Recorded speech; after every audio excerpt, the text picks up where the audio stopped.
Welcome back. My name's Karston Donovan, and this is Crop Talk with Karston.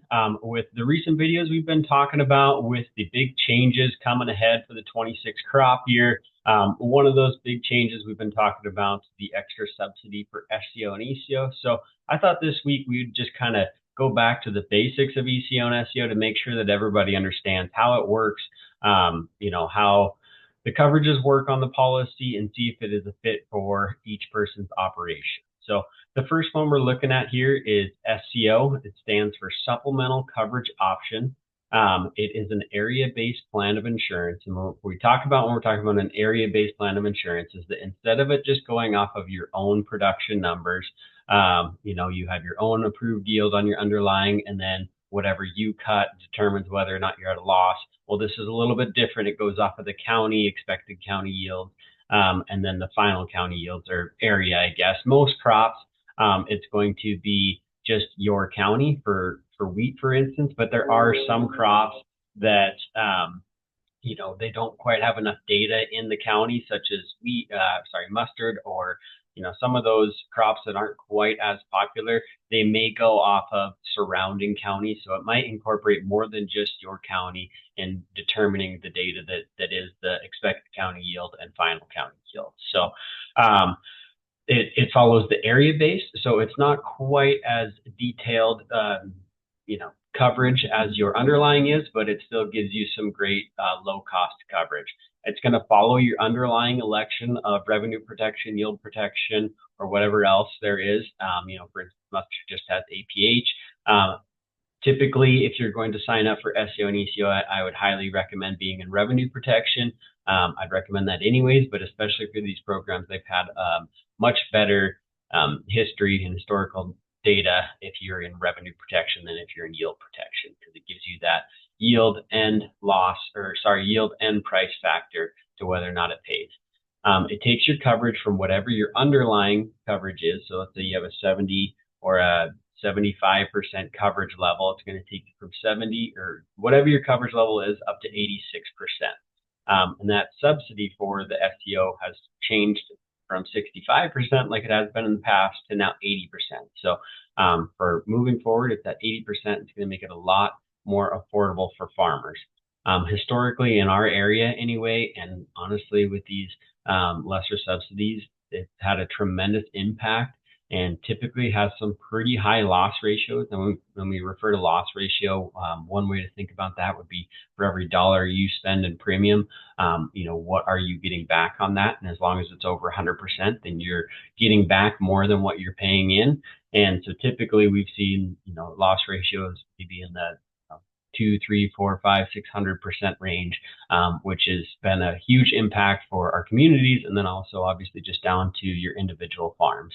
And then one of the other changes in the past, if you elected SCO, you were not eligible to be an ARC or vice versa.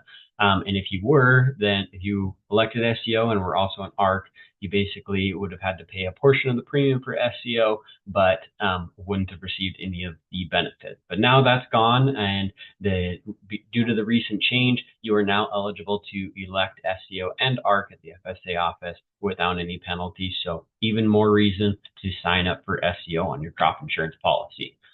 Now that we take a look at ECO, ECO stands for Enhanced Coverage Option.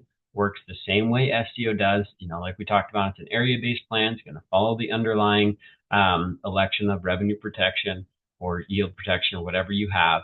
And then it's going to take you from that top level of SCO, so 86%, up to either 90 or 95%. But honestly, most people that in this area or that I've ever heard of typically will elect it at that 95% level, because that's going to make it less of a deductible and more likely for you to receive a payment back for being in this program.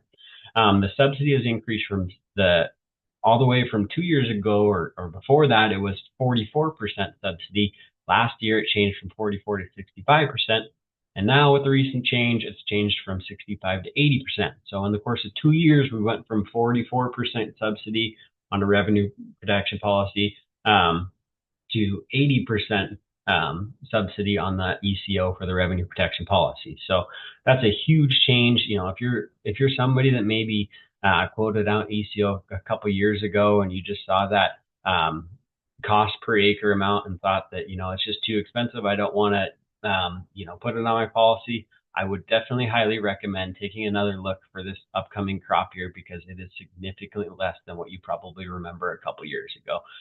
And with the lesser cost for farmers, that has increased the loss ratios if we're using, the factors at that lower lower premium amount. So again, ECO has performed extremely well for people in this general area.